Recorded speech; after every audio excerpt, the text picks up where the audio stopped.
சாய்நாதனே போற்றி. வாழ்க வையகம், வாழ்க வளமுடன். அனைத்து உறவுகளுக்கும் இனிய வணக்கம். நிகழும் ஸ்ரீ மங்களகரமான குரோதி ஆண்டு ஏப்ரல் மாதம் 14ஆம் தேதி ஞாயிற்றுக்கிழமை அன்று சஷ்டி திதியில் திருவாதிரை நட்சத்திரத்தில் அதிகண்டம் நாமயோகத்தில் தைதுளம் கரணத்தினில் மிதுன ராசியில் சித்தயோகம் கூடிய நன்னாளில் இந்த மகத்தான சித்திரை தமிழ் வருட புத்தாண்டு பிறக்கிறது. சித்திரை மாத கிரக நிலைகளை பார்க்கும்போது மேச ராசியில் குருவுடன் சூரிய பகவான் உள்ளார். கன்னி ராசியில் கேது பகவானும், மீன ராசியில் புதன், சுக்கிரன், ராகு பகவான் உள்ளனர். கும்ப ராசியில் சனி பகவானும் செவ்வாய் பகவானும் உள்ளனர். இந்த ஆண்டு சித்திரை மாதத்திலேயே குரு பகவான் 12 ஆண்டுகளுக்கு பிறகு ரிஷபராசிக்கு இடப்பெயர்ச்சி ஆகிறார். 30 ஆண்டுகளுக்கு பிறகு சனி பகவான் மீனராசி சென்று ராகுவுடன் இணைய போகிறார். பிறக்க போகும் குரோதி தமிழ் புத்தாண்டில் 2 கிரக உச்சத்தையும் ஒரு நீசபங்க ராஜயோக கிரகத்தையும் தன்னுடைய கோச்சாரமாக கொண்டுள்ளது.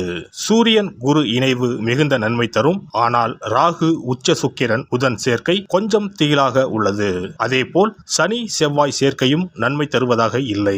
எனவே இந்த வருடம் நன்மை எவ்வளவு அதிகம் உள்ளதோ அதே அளவு கெடுதலும் உள்ளது. எனவே அவரவர் குடும்ப பெண்களையும், இளைஞர்களையும், குழந்தைகளையும் நீங்கள் தான் பத்திரமாக பார்த்துக் கொள்ள வேண்டும். இதில் ஒன்றை சொல்லியே ஆக வேண்டும். நினைப்பதை நல்ல செயலாக நினையுங்கள். ஏனெனில் கொஞ்சம் கோக்குமாக்கு யோசனை எட்டி பார்க்கும். வேறென்ன, ஒரு துணையை செட்டப் பண்ணலாமா என்று ரொம்ப நாளாக மனதில் ஓடிக்கொண்டே இருக்கும். இந்த மாதிரி விளங்காத யோசனைகள் எல்லாம் வேண்டாம். செல்வம் செல்வாக்கு பெருக, நல்ல நட்பு கிடைக்க, முயற்சிகளில் முன்னேற்றம், வாழ்வின் அபிவிருத்தி என இவை சார்ந்து சிந்தனை செய்யுங்கள். இந்த வருடம் அத்தனையும் நடக்கும். நல்லன எல்லாம் கைகூடி வரும். மகர ராசி அன்பர்களே, 5ஆம் வீட்டில் அமர்ந்து பூர்வ புண்ணியஸ்தான குருவாக பயணம் செய்ய போகிறார் குரு பகவான். குரோதி ஆண்டில் குருவின் பார்வை உங்கள் ராசியின் மீது விழுகிறது. 9ஆம் வீடு, 11ஆம் வீடுகளின் மீது குரு பகவானின் பார்வை விழுகிறது. குரோதி ஆண்டின் ஆரம்பத்திலேயே குரு பகவான் 5ஆம் இடமான பூர்வ புண்ணியஸ்தானத்திற்கு வரப்போகிறார். புத்திர பாக்கியம், தெய்வ அருள், புண்ணியங்கள், காதல் என்ற ஸ்தானத்திற்கு வருகிறார் குரு பகவான். குலதெய்வ அருள் கிடைக்கும். குரோதி ஆண்டில் மகர ராசிக்காரர்களுக்கு கெட்டி மேளம் கொட்டும். ராசியை 9ஆம் பார்வையாக குரு பார்ப்பதால் புகழ், கீர்த்தி, அந்தஸ்து பெறலாம். வாடகை வீட்டில் குடியிருப்பவர்கள் புது வீடு கட்டி குடி போகலாம். பாதியிலேயே நின்று போன வீட்டு வேலைகள் பூர்த்தியாகி சுபகாரியம் நடக்கும். பிள்ளைகளால் பெருமைகள் கிடைக்கும். குரு பகவானின் பார்வை உங்கள் ராசிக்கு 9ஆம் வீட்டின் மீது விழுவதால் கும்பிட போன தெய்வம் குறுக்கே வந்தது போல நினைத்த காரியம் எல்லாம் உடனடியாக நிறைவேறும். தடைகளை தாண்டி சுபகாரியம் நடைபெறும். பிள்ளைகள் விருப்பப்படி படிப்பும் அமையும். வசதி வாய்ப்பு பெருகி நிம்மதியான சூழ்நிலை கூடும். எதிர்பார்த்த பதவி உயர்வு, இடமாற்றம், புது வேலைக்கு முயற்சி செய்தவர்களுக்கு வாய்ப்புகள் கைகூடி வரும். திருமணமாகி நீண்ட நாட்களாக புத்திர பாக்கியம் இல்லாதவர்களுக்கு குழந்தை பாக்கியம் கிடைக்கும். லாபஸ்தானமான 11ஆம் பாவத்தின் மீது குரு பார்வை கிடைப்பதால் வழக்குகளில் சாதகமான தீர்ப்பு கிடைக்கும். பூர்வீக சொத்துக்கள் மூலம் அனுகூலம், ஆதாயம் கிடைக்கும். சொத்து விஷயத்தில் கடன்பட்டவர்கள் கடனை அடைத்து நிம்மதி பெருமூச்சு விடலாம். நீங்கள் பார்த்து கொண்டிருக்கும் வேலையை விட்டு வேறு வேலை தேடாதீர்கள். நல்ல வேலை கிடைத்தவுடன் பழைய வேலையை விடுவது சிறப்பு. சனி பகவான் உங்கள் ராசிக்கு அதிபதி.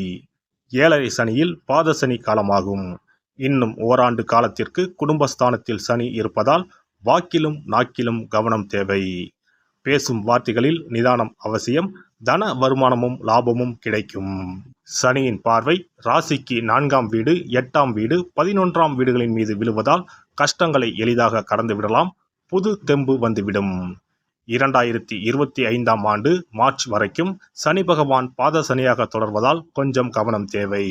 குரோதி ஆண்டின் இறுதியில் 7.5 சனி முடிவுக்கு வரப்போவதால் தெம்பும் தைரியமும் அதிகரிக்கும்.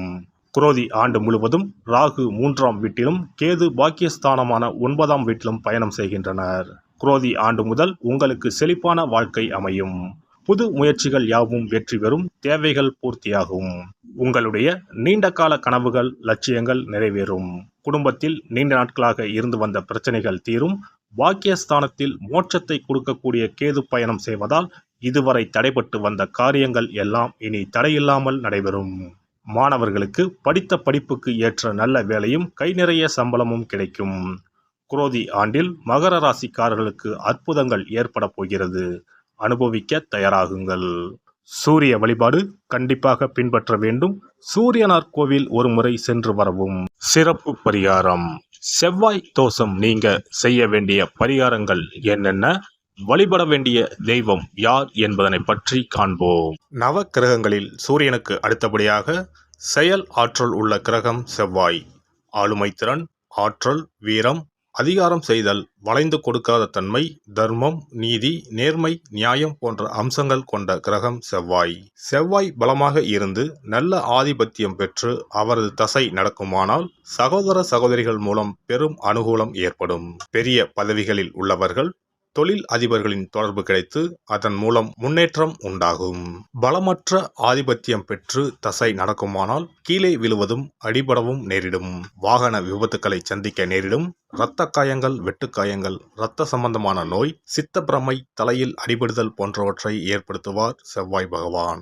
வீண் வழக்குகள், சண்டை சச்சரவுகள், மறைமுக நேர்முக எதிரிகள், பொருள் களவு போகுதல், செய்தொழில் வியாபாரத்தில் திடீரென்று பெருத்த நஷ்டம், அரசாங்க கெடுபிடி, பதவி இறக்கம், மறைந்து வாழும் சூழ்நிலை என்று பலவகை இன்னல்களை உருவாக்குவார். செவ்வாய் முதலான தோஷங்கள் அனைத்தும் நீங்க அவரின் அருளை முழுவதும் பெற செவ்வாய்க்குரிய அதிதேவதையான முருகனை வழிபடுவதும், கோதுமை ரொட்டி, வெள்ளை எள் கலந்த இனிப்பு பலகாரங்கள், துவரை போன்றவற்றை ஏழைகளுக்கு தானம் கொடுப்பதும் நல்லது. செவ்வாய் கிழமைகளில் விரதம் இருந்து செவ்வாய் பகவானுக்கு விளக்கேற்றுவது, சஷ்டி விரதம், கிருத்திகை விரதம் மேற்கொள்வது, தினமும் கந்த சஷ்டி கவசம் படிப்பது நல்லது. மேலும் செவ்வாய்க்குரிய கல்லான பவளக்கல்லை மோதிரத்தில் பதித்து அணிவது, சிவப்பு நிற ஆடையை அணிந்து கொள்வது, செப்பு பாத்திரங்களை உபயோகிப்பது போன்றவற்றால் செவ்வாயால் உண்டாகக்கூடிய தோஷங்கள் குறையும். செவ்வாய் பகவானுக்கு செய்யும் பரிகாரங்கள் அனைத்தும் முருகனுக்கு உகந்தது என்பதால் முருகனின் திருவருளும் கிட்டும். திருமண வாழ்க்கையில் செவ்வாய் பகவானுக்கு முக்கிய பங்கு உண்டு. திருமணத்துக்கு வரன் பார்க்கும்போது பிள்ளைக்கோ அல்லது பெண்ணுக்கோ செவ்வாய் தோஷம் இருக்கிறதா என்றுதான் முதலில் கேட்பார்கள். அந்த அளவுக்கு செவ்வாய் தோஷம் மிகவும் முக்கியமானதாக பார்க்கப்படுகிறது. ஒருவரின் ஜனன ஜாதகத்தில் லக்னம், சந்திரன், சுக்கிரன் ஆகியோருக்கும் செவ்வாய் இருக்கும் இடத்திற்கும் உள்ள தொடர்பை கொண்டுதான் செவ்வாய் தோஷம் ஒருவரின் ஜாதகத்தில் எந்த அளவுக்கு வலிமையாக இருக்கிறது என்பதை கணிக்க முடியும். செவ்வாய் தோஷம் இருக்கிறது என்றால் நம்பிக்கையோடு மிக எளிய பரிகாரங்களை செய்வதன் மூலம் தோஷ நிவர்த்தி பெறலாம். செவ்வாய் தோஷம் என்பது திருமண தடையை ஏற்படுத்துவது மட்டுமல்லாமல் மேலும் பல இடையூறுகளையும் ஏற்படுத்தும். எனவே செவ்வாய் பகவானை செவ்வாய் தோறும் செவ்வாய் ஹோரையில் வழிபடுவதும், செவ்வாய்க்குரிய கடவுளான முருகப்பெருமானை 9 நெய் தீபம் ஏற்றி வழிபடுவதும் செவ்வாய் தோஷத்தினால் ஏற்படக்கூடிய அசுப பலன்களின் தாக்கத்தை பெரிதும் குறைக்கும் என்பது ஐதீகம். செவ்வாய் தோஷம் ஒருவருக்கு இருந்து ஒருவருக்கு இல்லை என்றால் திருமணம் செய்யக்கூடாது என்பது சாஸ்திரம். இருவருக்கும் இந்த தோஷம் இருந்தால் திருமணம் செய்து வைக்கலாம் என்று சிலர் சொல்வார்கள். ஆனால் பொதுவாக தோஷம் ஒருவருக்கு இருந்தாலும் சரி அல்லது இருவருக்குமே இருந்தாலும் சரி, தக்க ஜோதிடர்களை ஆலோசித்து முறைப்படி பரிகாரங்கள் செய்வதுதான் சரி. செவ்வாய் தோஷத்தால் திருமண தடை உள்ளவர்கள் வைத்தீஸ்வரன் கோவிலுக்கு வந்து அரசமரத்தடி விநாயகர் ஆதி வைத்தியநாதரை வழிபட்டு ஆலமரத்தை சுற்றி வர வேண்டும். வைத்தியநாத சுவாமி, தையல்நாயகி அம்மன், செவ்வாய்க்கு அதிதேவதையான முருகப்பெருமானை வழிபட வேண்டும். சன்னதியில் உள்ள செவ்வாய் பகவானுக்கு சிகப்பு வஸ்திரம் சாத்தி அபிஷேகம் செய்து பரிகாரம் செய்ய தடைகள் நீங்கும். இந்த வீடியோ பதிவு உங்களுக்கு பிடித்திருந்தால் லைக் பண்ணுங்க, கமெண்ட் பண்ணுங்க, ஷேர் பண்ணுங்க, மறக்காம சப்ஸ்கிரைப் பண்ணுங்க, பக்கத்துல இருக்கிற பெல் பட்டனை கிளிக் பண்ணுங்க. நன்றி, வணக்கம். ஓம் நமச்சிவாய. சிவாய நம.